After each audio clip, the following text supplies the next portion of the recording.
नमस्कार. आपण या ठिकाणी सीना नदीच्या तीरावर या ठिकाणी उभे आहोत. महाशिवरात्रीचा दिवस उद्या असल्याने आज या ठिकाणी महाशिवरात्रीच्या पूर्वसंध्येला या ठिकाणी बरीचशी लगबग या ठिकाणी सुरू आहे. यात्रा 2 दिवस असल्याने यात्रेकरू या ठिकाणी नेहमीप्रमाणे येत असतात. आदल्या दिवशी दुकानं, पेड्याची, खेळण्याची दुकानं, तसंच खाऊचे, नारळ, इतर बरीचशी अशी दुकानं या ठिकाणी या परिसरात येत असतात. आज संध्याकाळी हे संपूर्ण परिसर दुकानांनी वगैरे गजबजून जातो आणि उद्या महाशिवरात्र असल्यानं सकाळपासूनच किंवा आज संध्याकाळीपासूनच लोक दर्शनाला येत असतात.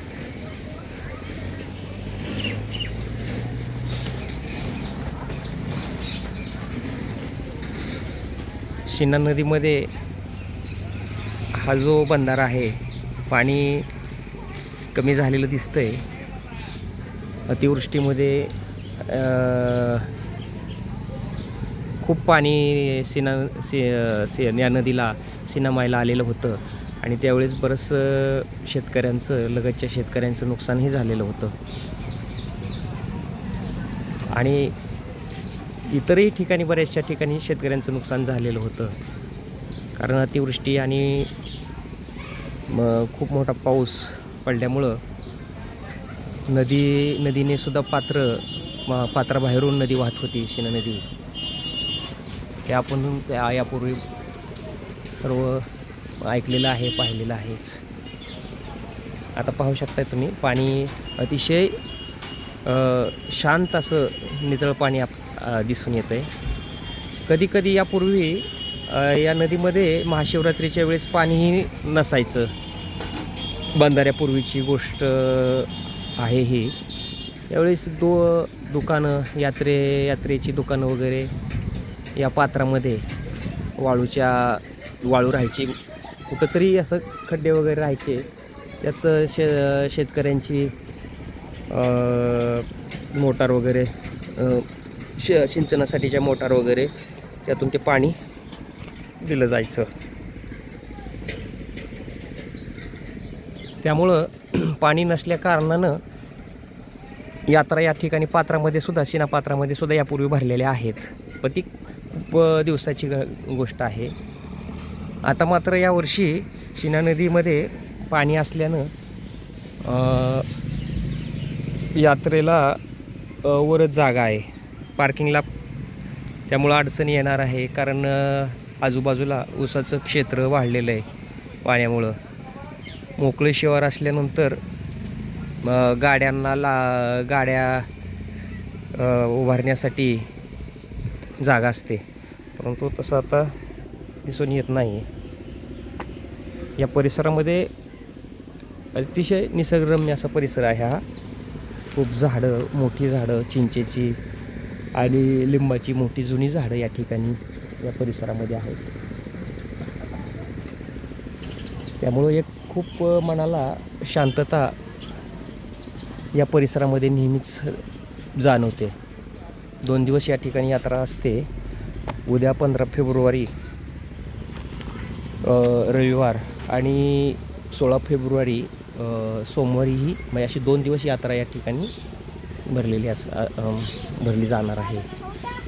ही खूप दिवसापासून ही परंपरा आहे यात्रेची. कारण या ठिकाणी जे आदिनाथ महाराजांचं जे देवस्थान आहे आपल्या पाठीमागं, हे जे प्रवेशद्वार आहे पूर्वेकडचं, हे अतिशय जागृत असं देवस्थान आहे आणि या देवस्थानाला एक धाकटी पंढरी असं संबोधलं जातं. ज्या लोकांना पंढरीला जाणं शक्य होत नाही मोठ्या एकादशीला वगैरे, ते लोक, शेजारचे परिसरातले शेतकरी वगैरे या ठिकाणी येत असतात दर्शनासाठी. असे हे अतिशय प्रसिद्ध असं देवस्थान आहे. याच देवस्थानाच्या नावावरून या तालुक्यातला जो एक कारखाना आहे, आदिनाथ सहकारी साखर कारखाना, त्याला या देवाचंच नाव दिलेलं आहे. इतकं या देवाचं महात्म्य जिल्ह्यात आणि तालुक्यात आहे. आपण पाहू शकता या ठिकाणी दुकानं वगैरे आलेली आहेत, पेढ्याची वगैरे दुकानं दिसत आहेत. आणि या ठिकाणी ही पलीकडं बरेचसे जागा आहे, तिथं आपापल्या पद्धतीने त्यांनी बांधणी सुरू केलेली आहे उद्याच्या यात्रेची तयारी. तिथे एक आपल्याला शाळकरी मुलगा पेढे विकताना दिसतोय. आपण त्याला भेटूया, त्याची संवाद साधूया. कारण आता शाळेमध्येही एक विद्यार्थ्यांमध्ये काय म्हणतात त्याला, व्यावसायिक किंवा व्यावहारिक ज्ञान निर्माण होण्यासाठी एक आनंद बाजार भरवला जातो. परवा पोथऱ्यामध्येही तसा कार्यक्रम झालेला आहे. आणि तशी ही मुलं भविष्यात सगळ्यांनाच नोकऱ्या मिळतील असं नाहीच आहे, परंतु हे जे शिक्षण आहे व्यावहारिक, हे या मुलांमध्ये रुजावं हा शासनाचा उद्देश आहे आणि त्यांनी तसं हे केलेलं आहे. आपण या मुलाशी संवाद साधूया. भैया, तुझं नाव काय म्हणतो? प्रणय विष्णू गायकवाड. तू कशाचं हे करतोय, विक्री या ठिकाणी करणार आहे? पेढा. कोणत्या गावाहून आलेला आहे? शेळगाव तालुका परांडा या ठिकाणाहून हा छोटासा प्रणय आलेला आहे. आणि त्याला या ठिकाणी काय म्हणतात, व्यावहारिक ज्ञान आपण समजूया. भविष्यामध्ये धकाधकीच्या युगामध्ये आणि स्पर्धेच्या युगामध्ये या सर्व गोष्टी आत्मसात केल्या पाहिजेत असा हा प्रणय पेढे घेऊन आलेला आहे या यात्रेसाठी. प्रणयचं या परिसरात सहर्ष असं स्वागतच आहे. आणि त्यानं खूप असे पेढे, पैसे नसले तर बारकोडची सुद्धा व्यवस्था त्यांनी ही केलेली आहे. कितवीला आहे बेटा? 6वी. इयत्ता 6वीमध्ये आहे तो. तर अशा पद्धतीने खूप छोटी मुलंसुद्धा आपल्या या ठिकाणी आलेले आहेत यात्रेसाठी आणि आनंदी वातावरणामध्ये आहे. असं लादलेलं वगैरे काही नाही आहे कुणावर. कारण आता भविष्यामध्ये पूर्वी काही गोष्टी काही वर्षापूर्वी वाटायच्या, लादल्या जायच्या. आता मुलं स्वेच्छेने पण बरंचसं हे करतात. मोबाईलच्या तंत्रज्ञानामध्ये काही लोक अडकली, लहान मुलं अडकलेली आहेत. त्यापेक्षा त्या विळख्यांमधून स्वतःच्या काहीतरी व्यावहारिक अपेक्षाही हे मुलं विद्यार्थी करत आहेत. ही खूप आनंदाची गोष्ट आहे. हे आदिनाथ महाराजांचं देवस्थानाचं प्रवेशद्वार आहे पूर्वेकडचं. या प्रवेशद्वारामधून आता आपण अलीकडं आतच जातो, आज जाणार आहोत.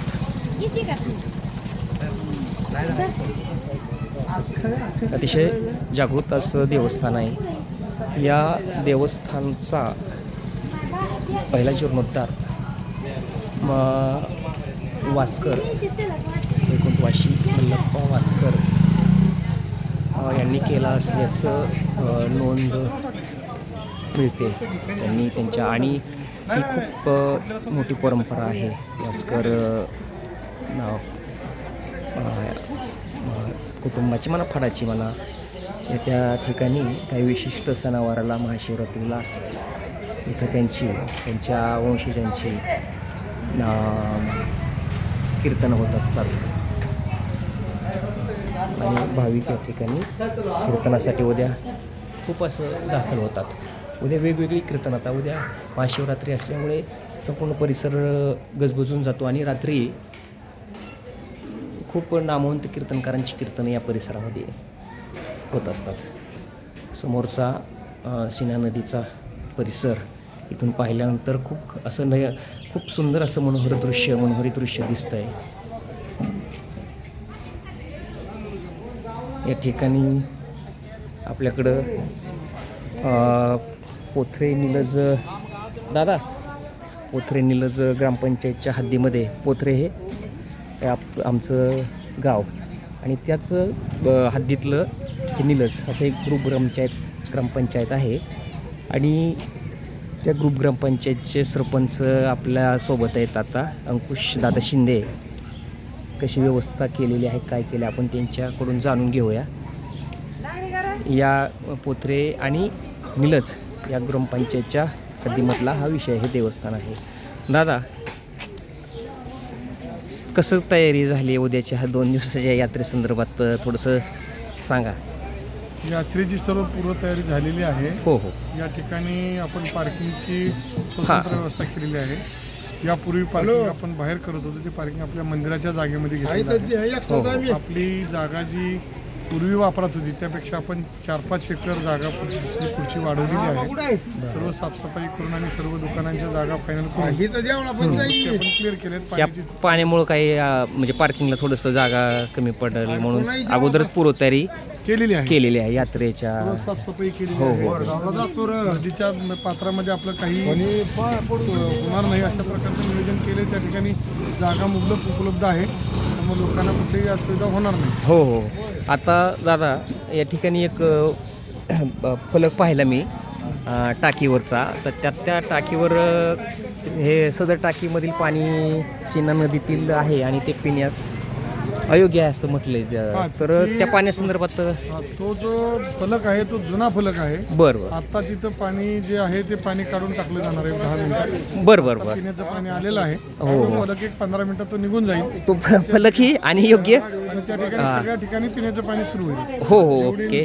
जेवढ्या ठिकाणी आपण नळ लावलेले आहेत टाक्या लावलेल्या आहेत त्या सगळ्यांना पाणी पिण्याचं आता टँकरने आपण करमाळा नगरपालिकेमधून आपण पिण्याच्या पाण्याची सुविधा केलेली आहे टँकरद्वारे आणि ते पिण्याचं पाणीच आता सगळ्यांना असणार आहे. चालतंय. पाणी कुठले असणार खूप धन्यवाद.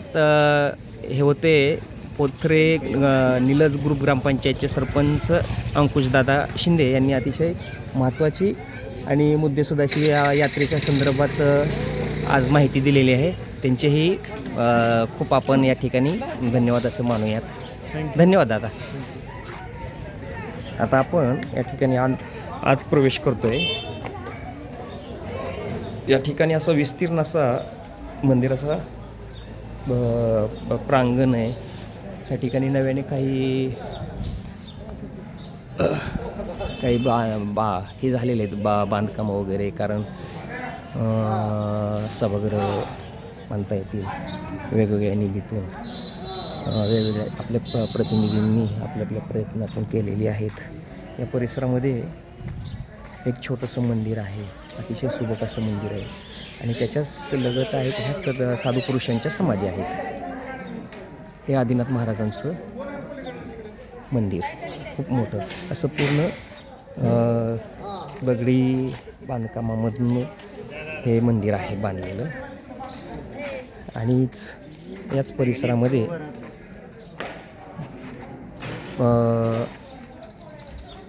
धार्मिक कार्यक्रम संपन्न होत असतात.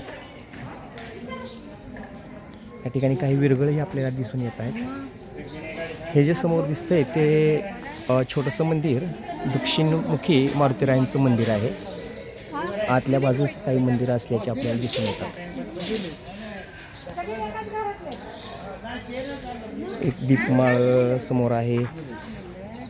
तसेच याला आणखी एक प्रवेशद्वार आहे. मजबूत अशी तटबंदी आणि दुसरं एक प्रवेशद्वार आहे. पश्चिमेकडचं प्रवेशद्वार आहे बघा आपण समोर पाहतोय.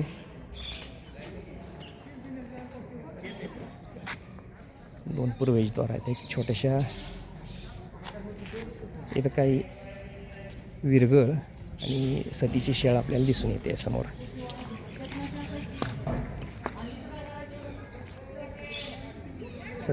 सतीची शेळा म्हटलं जातं याला. आणि नागराजाचं हे शिल्प पाषाणातील हे दीपमाळ. आणि याच परिसरामध्ये संगमेश्वर विद्यालय अनेक वर्षापासून सुरू आहे. संगमेश्वर या अर्थानं या देवस्थानला आदिनाथ महाराज किंवा संगमेश्वर संगमावर असल्यामुळं संगमेश्वर असंही म्हटलं जातं. कानोळा नदी आणि सेना नदीच्या तीरावर असणारं संगमावर असणारं हे देवस्थान आहे. त्यामुळे संगमेश्वर असं म्हटलं जातं. किंवा ग्रामीण भाषा शैलीमध्ये लोकांनी शेतकरी भाषामध्ये श्री संगोबासुद्धा म्हटलं जातं. निलज म्हणण्यापेक्षा बऱ्याचशा बोलीभाषेत लोक आम्ही संगोबाला चाललो वगैरे असा बोललं जातं.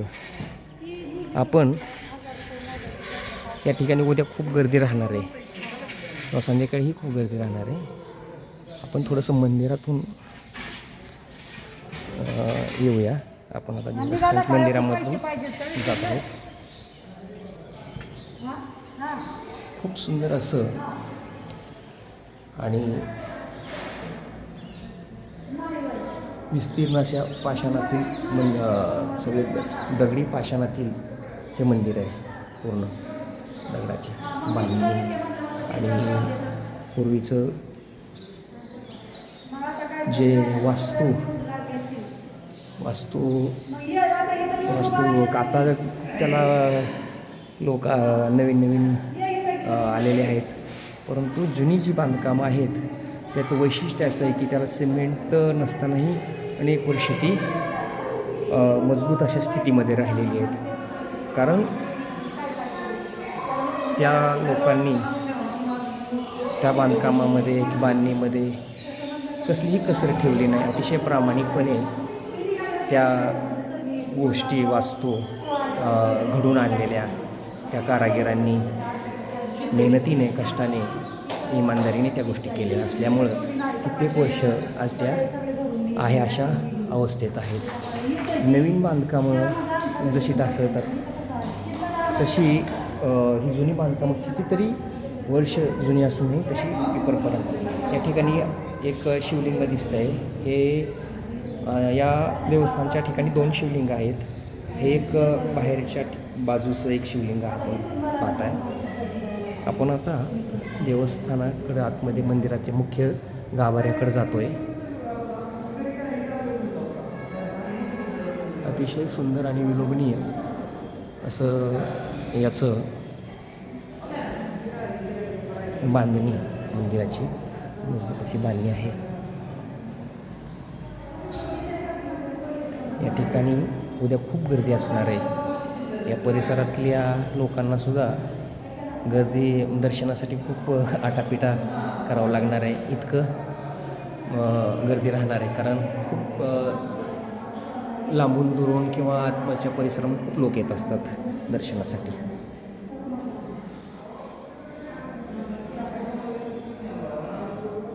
हे मुख्य गाभाऱ्यातील शिवलिंग आहे आदिनाथ महाराजांचं. या दर्शनासाठी कित्येक तास लोक थांबत असतात, थांबले जातात. अतिशय मजबूत बांधणीचं हे आदिनाथ महाराजांचं शिवालय किंवा देवालय आपण याला म्हणू शकतो. अशा पद्धतीनं आपण या देवस्थानाच्या संदर्भात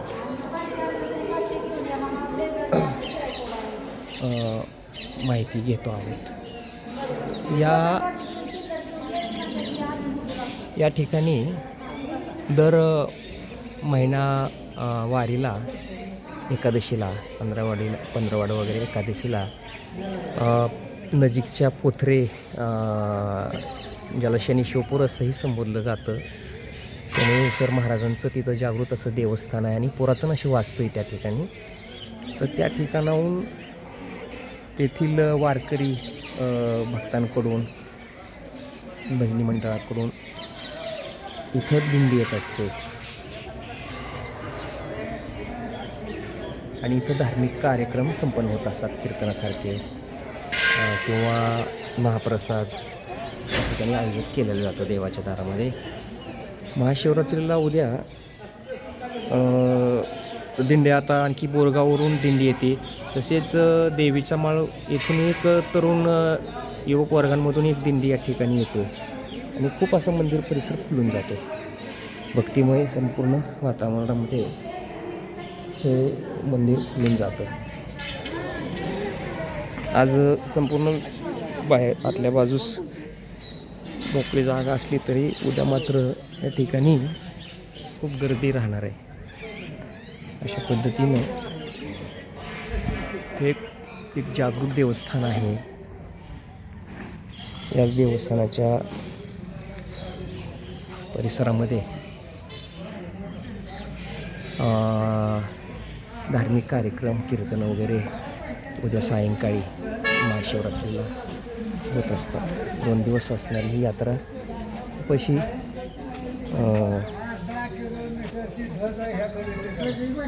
मोठ्या प्रमाणावर उत्साहात संपन्न होत असते. या ठिकाणचे या परिसरातले जे लोक आहेत त्यांचे नातेवाईक सुद्धा या ठिकाणी येत असतात यात्रेला आणि ते आवर्जून बोलून येत असतात. अतिशय कलाकुसरीने हे बांधलेलं हे मंदिर आहे. यामध्ये पाषाणात सुद्धा शिव असं नाव कोरलेलं आहे.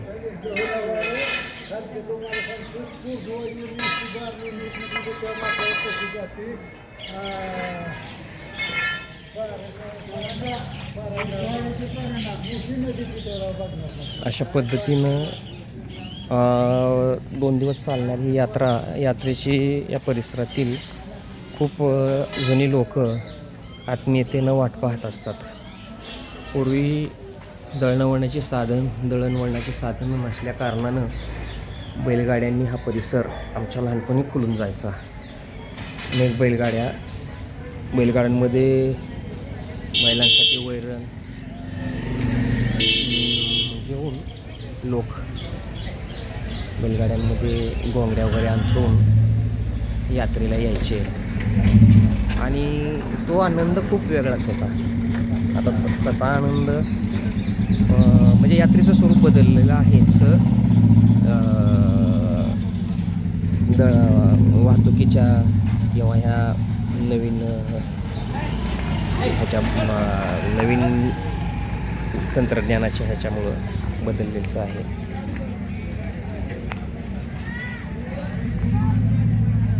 या ठिकाणी पिण्याचं पाण्याची टाकी ठेवलेली आहे.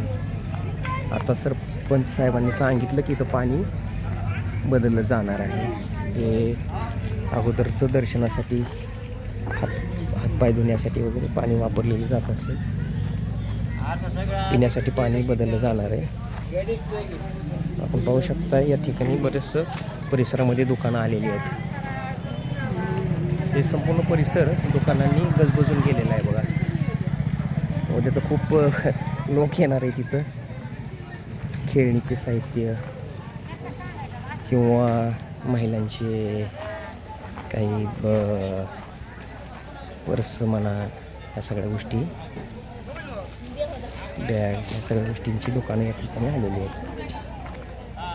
लहान मुलांच्या खेळण्या, सगळी दुकानं इथं येऊन थांबलेली आहेत. आपापल्या पद्धतीने आता यांच्याशी संवाद साधूया. बाबा कुठून आले? दोनजा. बरं. आता 2 दिवस यात्रेतच म्हणायचं. किती वर्षापासून येता तुम्ही इथं? 40 वर्ष झालं. त्यापूर्वी पण तुमचे म्हणजे अगोदरचे लोक येत असतील, वडील वगैरे? हो.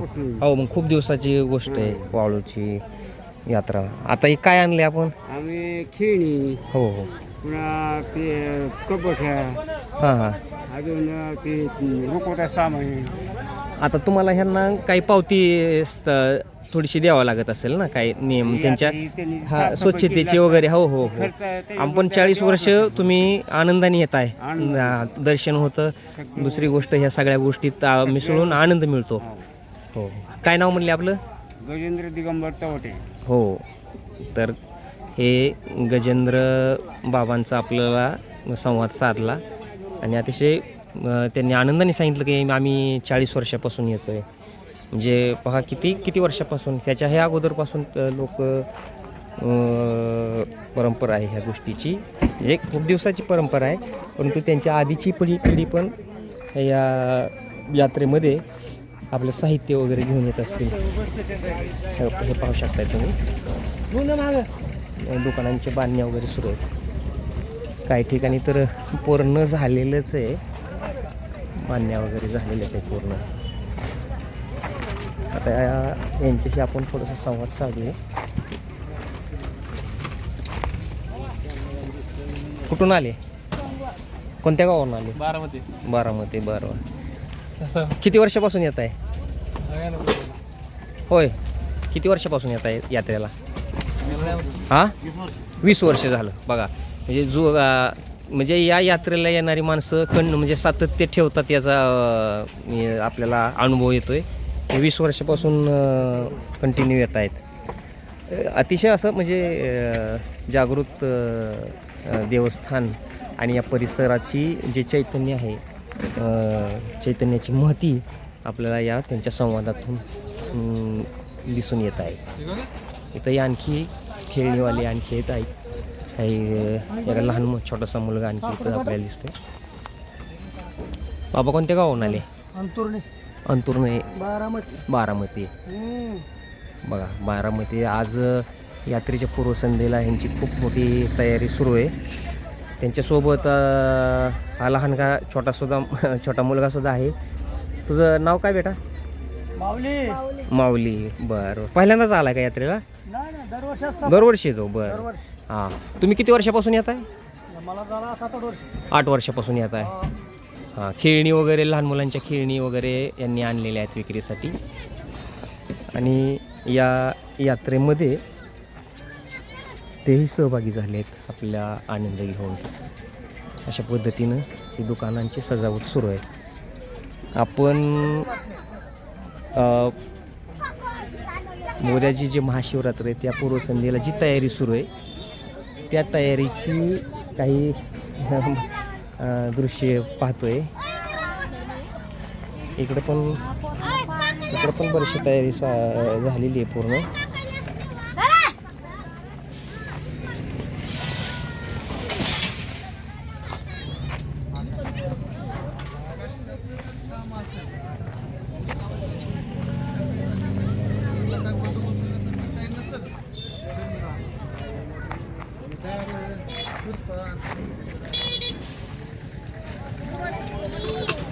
मोठ्या मॉलमध्ये खरेदी करून जो आनंद आपल्या मनाला मिळत नाही तो आनंद यात्रेमध्ये एका छोट्या दुकानामध्ये घेऊन आपल्याला मिळतो. म्हणून कितीतरी शहरातली लोक यात्रेमध्ये आवर्जून येत असतात. ते महत्त्वाचं लक्षात ठेवा. मॉलमध्ये जे विकत घेऊन आनंद मिळत नाही तो एका यात्रेमधल्या छोट्या दुकानामध्ये घेऊन मिळतो. हे यात्रेचं वैशिष्ट्य असतं.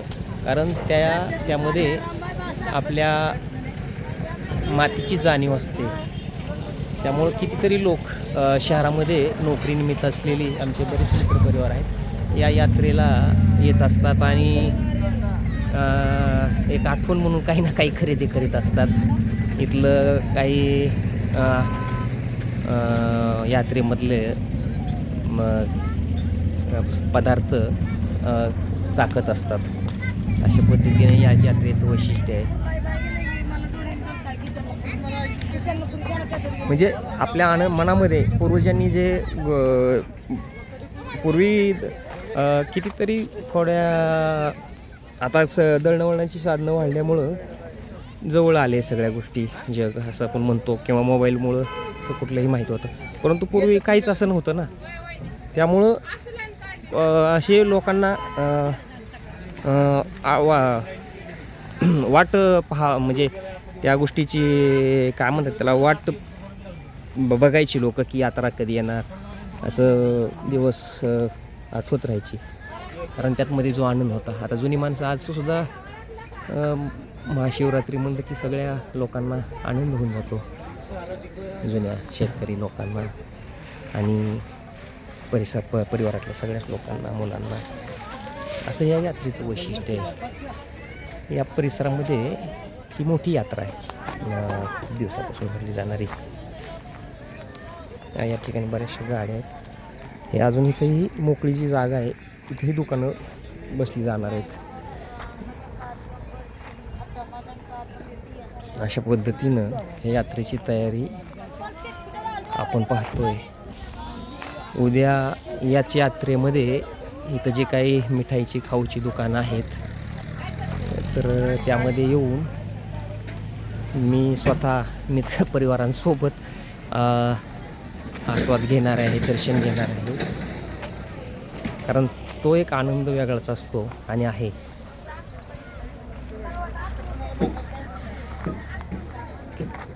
विद्युत रोषणाई ग्रामपंचायत आत्ताच आपण पाहिलं होतं. इकडं काही पार्किंगची व्यवस्था केली. आता संध्याकाळी लाईटिंगची तयारी सुरू आहे.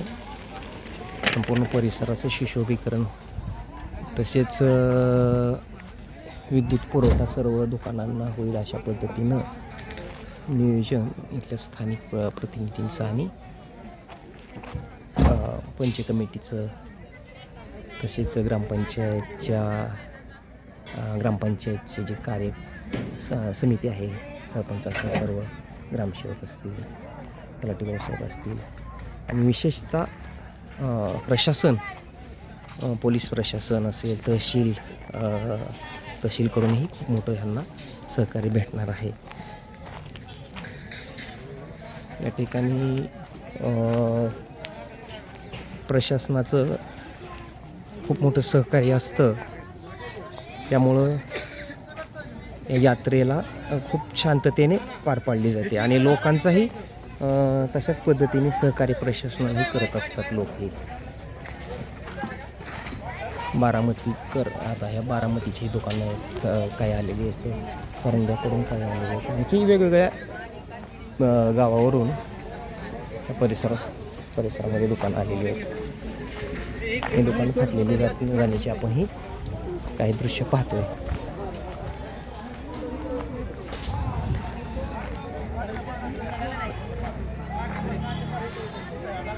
पूर्वी आम्ही मराठी शाळेत असताना या ठिकाणी जवळचं सहलीचं ठिकाण, आता खूप गाड्यांच्या वगैरे सुविधा झाल्यामुळं आता सहली मोठ्या जागेवर जातात, लांब दूरवर जातात, बस वगैरे.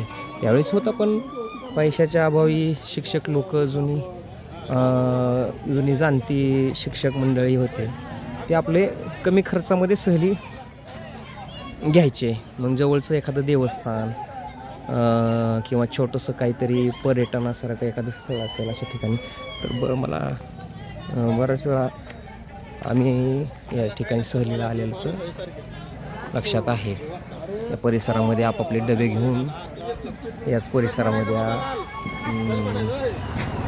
विस्तीर्ण झाडी जी आहे या ठिकाणी सहल राहायची आलेली सर्व, आणि त्या ठिकाणी वनभोजनासारखं भोजन राहायचं. तसेच सगळी माहिती, परिसराची माहिती शिक्षक मुलांना द्यायचे. अशा पद्धतीनं तोही आनंद एक वेगळाच होता. तर अशा पद्धतीनं हे आजची पूर्वसंध्येला, महाशिवरात्रीच्या पूर्वसंध्येला आपण ही तयारी पाहू शकताय.